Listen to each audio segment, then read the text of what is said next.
या देवी सर्वभूतेषु मातृपुरुषस्था नमस्तस्य नमस्तस्य नमस्तस्य नमो नमः। मैं डॉक्टर चमचंद तिवारी, जूठालाल संस्कृत महाविद्यालय मझौलिया, पश्चिम चंपारण।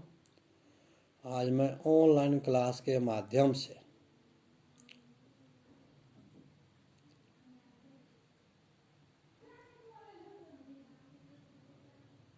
उपशास्त्री द्वितीय वर्ष के छात्रों को क्रियाजोनियम के संबंध में कुछ चर्चा करना चाहूँगा। इस क्रियाजोनियम के संबंध में बहुत सी सारी बातें हम लोग कर चुके हैं। क्रियाजोनियम क्या है, क्रियाजोनियम इसका नामकरण कैसे हुआ, क्रियाजोनियम में कौन कौन से शब्द हैं, इसके नायक क्या है, इसकी कथा वस्तु क्या है, इसके महाकवि कौन है, यह किसकी रचना है, उससे क्रियाजोनियम महाकाव्य की जो कथा वस्तु है, इस सब संबंध में हम लोगों ने बहुत चर्चाएं कर चुके हैं। आज जो क्रियाजोनियम का जो शीर्षक है वो है क्रियाजोनियम काव्य की समीक्षा।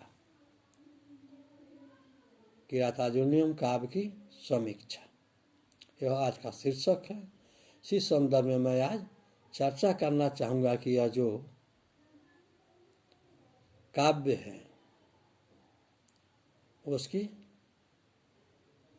समीक्षा की जाए कि इसके अंदर क्या वैशिष्ट है, कौन सी विशेषताएं हैं,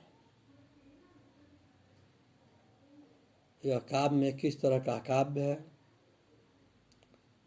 और इस काव्य में महाकवि ने जो अपनी चातुरता निपुणता किस प्रकार प्रकट की है, इस संदर्भ में हम लोग कुछ चर्चा करेंगे।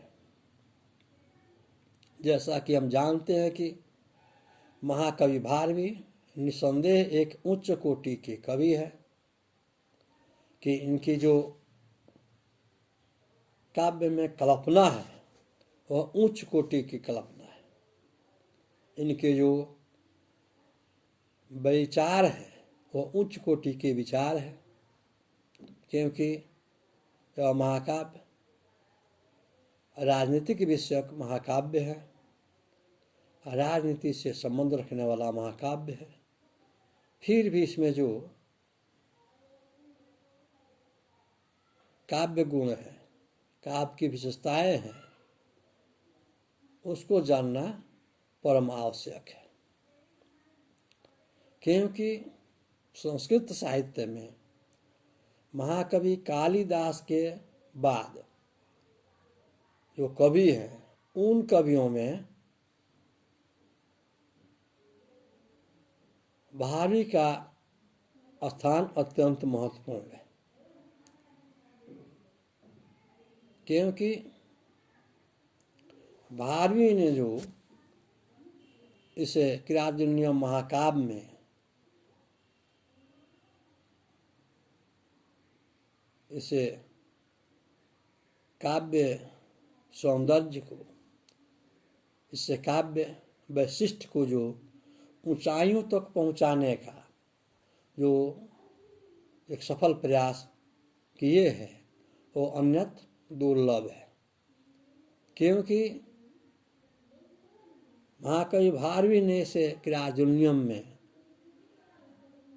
बिल्कुल एक नए काव्य का निर्माण किया है,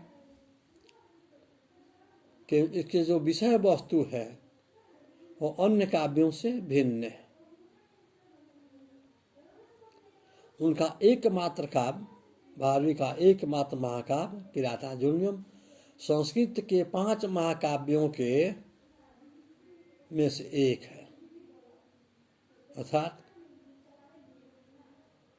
अश्वघोष, कालिदास, बाणभट्ट इत्यादि के जो महाकाव्य हैं, उन महाकाव्यों में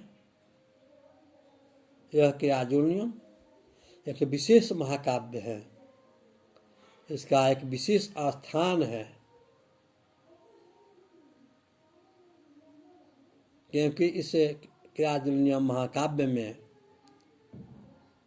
महाकवि भारवी ने एक अलग मार्ग का निर्माण किया है।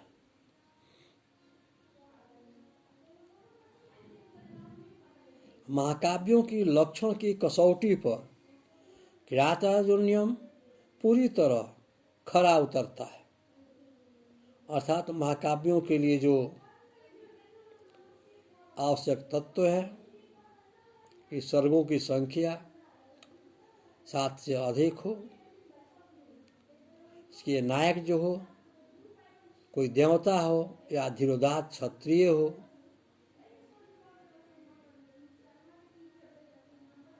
महाकाव्य के प्रथम अंक में, प्रथम सर्ग में अगले सर्ग की कथा वस्तु भी निर्देशित हो। सर्गों की संख्या न बहुत कम हो न बहुत अधिक हो।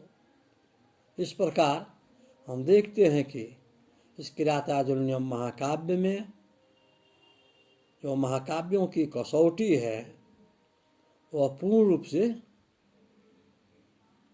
पाया जाता है। कलावादी ढर्रे पर महाकाव्य लिखने का कार्य इन्होंने प्रस्तुत किया,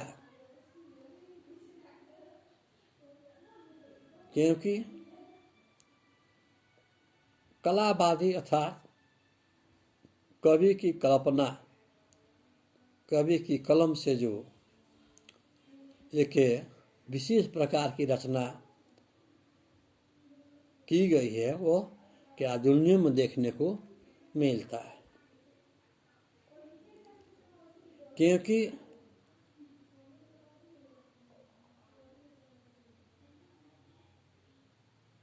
भारवी का अनुकरण ही अन्य कवियों ने, इनके पश्चातवर्ती कवियों ने इनका अनुकरण किया है। अर्थात महाकवि भारवी ने इस महाकाव्य में एक अलग प्रकार का काव्य लेखन की परंपरा प्रस्तुत किया है। महाकवि भारवी कलावादी कवि है। भारवी ने अपने महाकाव्य में अर्थ के ऊपर बहुत ध्यान दिया है, जिससे भारे अर्थ गौरव मुक्ति प्रसिद्ध है। भारे अर्थ गौरव अर्थात भारवी के महाकाव्यों में अर्थ की गंभीरता। भारवी ने कम से कम शब्दों में अनेकार्थक अर्थ प्रयुक्त करने का प्रयास किया है, एवं भारवी ने जो क्रियाजूल्यम महाकाव्य में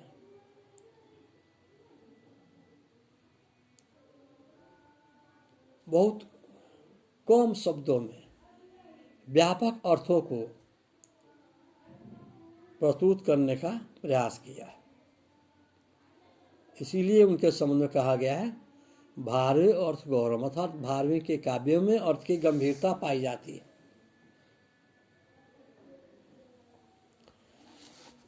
जैसा कि कृत प्रणामस्वम महिमहि भुजे जिताम सपत्नेनम निवेद इष्यतः न बिव्यथे तस्य मनो नहि प्रियम प्रवक्तो मिशंते मृषा हितैषिण। क्योंकि जो हित चाहने वाले व्यक्ति है, जो हितकारक व्यक्ति है, वो झूठे प्रवाद नहीं करते।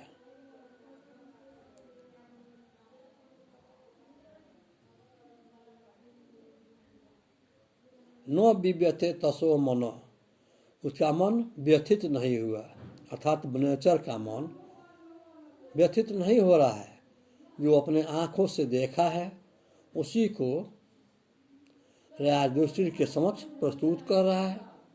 इसलिए वह बनचर कहता कि मेरा मन व्यथित नहीं हुआ।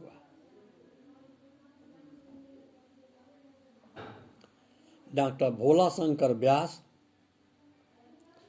ने कालिदास की कविता को द्राक्षी पाक कहा है। अर्थात द्राक्षी पाक का अर्थ अंगूर के दानों का पान करना। जिस प्रकार अंगूर के दाने को मुंह में डालते ही रसास्वादन आरंभ हो जाता है, इसीलिए डॉक्टर भोला व्यास ने इसे कालिदास के काव्यों को द्राक्षी पाक की संज्ञा दी। एवं भारवी के क्रियानियम को उन्होंने क्या कहा? नारिकेल फल सम्मितम। अर्थात भारवी के जो महाकाव्य है वो नारिकेल फल के समान है। अर्थात बाहरी आवरण उसका कठोर है और बाहरी आवरण को तोड़ने के पश्चात उसके अंदर का जो सुस्वादु फल है वो अत्यंत ही मीठे है, कोमल है।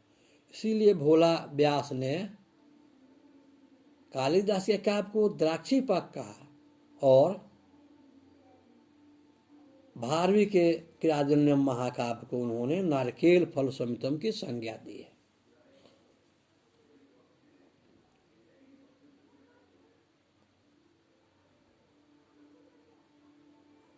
अर्थ गौरव का जो संबंध है वो स्वयं कवि ने अपने क्रियाजन्यम महाकाव्य में स्वीकार किया है। इस संदर्भ में द्वितीय सर्ग में युधिष्ठिर के जो मुख से भीम की वाणी की प्रशंसा करते हुए कवि कहता है, अस्फुटता न पदेरपाकृतम न च स्वीकृत अर्थ गौरवम रचिता पृथक अर्थता गिरम न सारमोहितम कौचित। इससे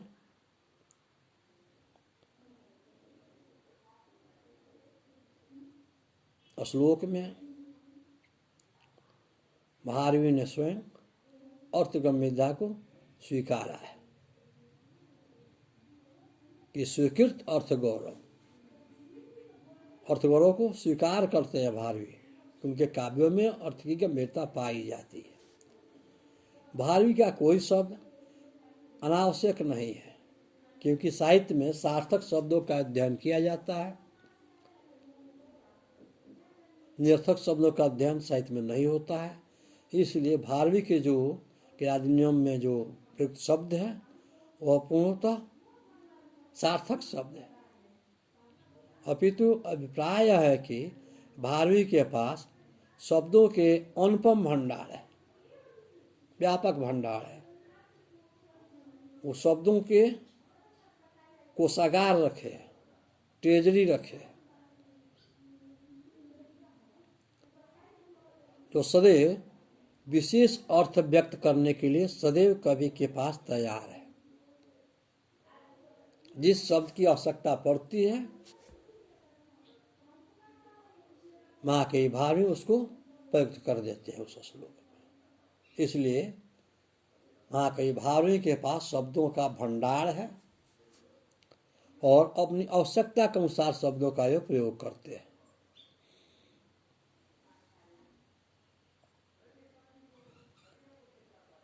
भारवी द्वारा प्रयुक्त सभी शब्द अर्थ गरिमा से युक्त है।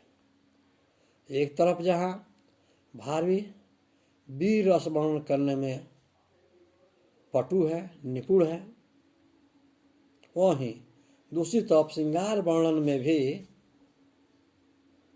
कम नहीं है। अर्थात क्रियाजन्यम वीर रस प्रधान महाकाव्य है, जिसमें वीर रस का खूब प्रयोग भारवी ने किया है। परंतु इस महाकाव्य में उन्होंने श्रृंगार रस का भी प्रयोग किया है।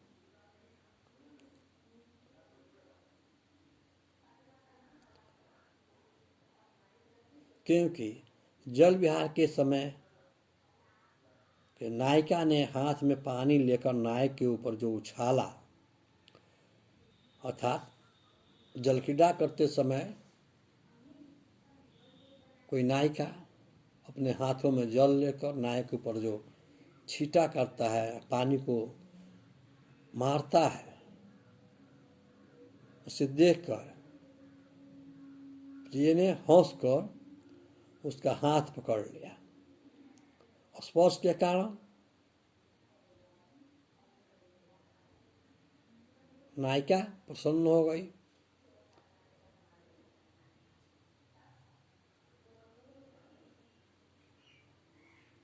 और उसके नेवी बंधन ढीले पड़ने लगे। पानी से सिमटी हुई करघनी ने उसके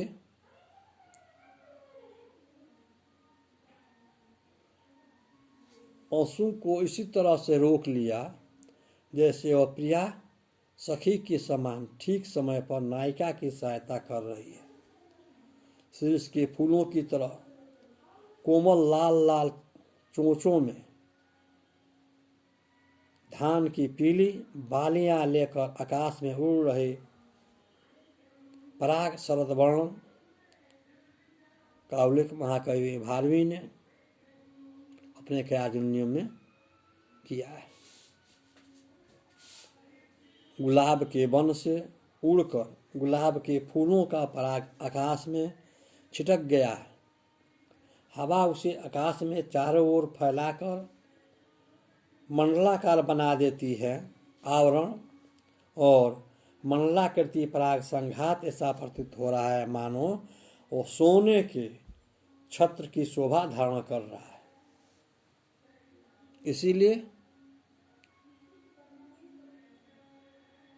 भारवी के काव्यों को कवियों ने, आचार्यों ने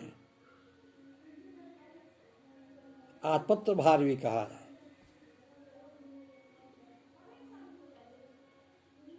कि पीले पराग आकाश में इस तरह बिखरे हुए हैं तो लगता है कि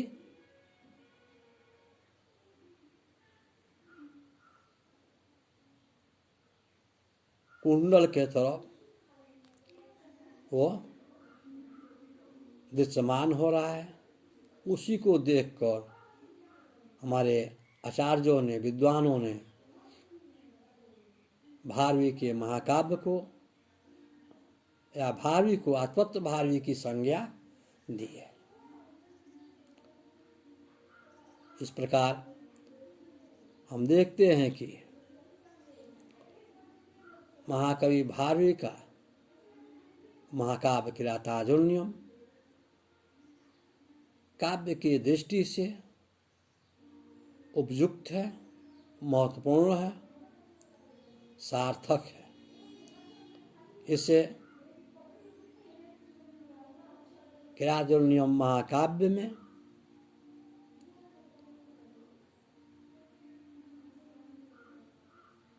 भारवी ने जो अपनी नई कल्पनाओं के द्वारा जिससे विषय वस्तुओं को परोसने का कार्य किया है वो अन्यत्र देखने को दुर्लभ है। इसीलिए आचार्यों का कथन है कि भारवी ने अपने किरातार्जुनीयम महाकाव्य में जो पूर्व के काव्य थे उन काव्यों के अतिरिक्त एक नई परंपरा का निर्वाह किया है और नई परंपरा के द्वारा अपने इस किरातार्जुनीयम एकल महाकाव्य को सफल बनाने में पूर्ण सफलता प्राप्त की है। इस प्रकार हम कह सकते हैं कि भारवी का किराजुल्यम साहित्य की काव्य की कसौटी पर पूर्णतः खरा है और काव्य के जो गुण होने चाहिए वे सारे गुण इस किराजुल्यम में पर्याप्त रूप से पाए जाते हैं। इसलिए यह किराजुल्यम महाकाव्य एक सफल काव्य की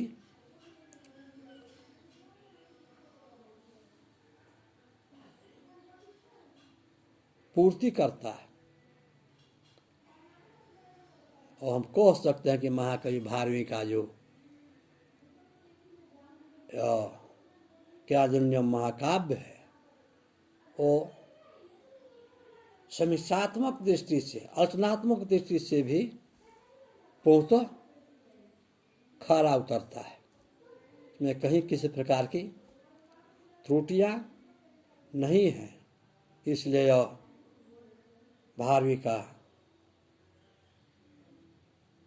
सफल महाकाव्य है। जयतु संस्कृतम जयतु भारत।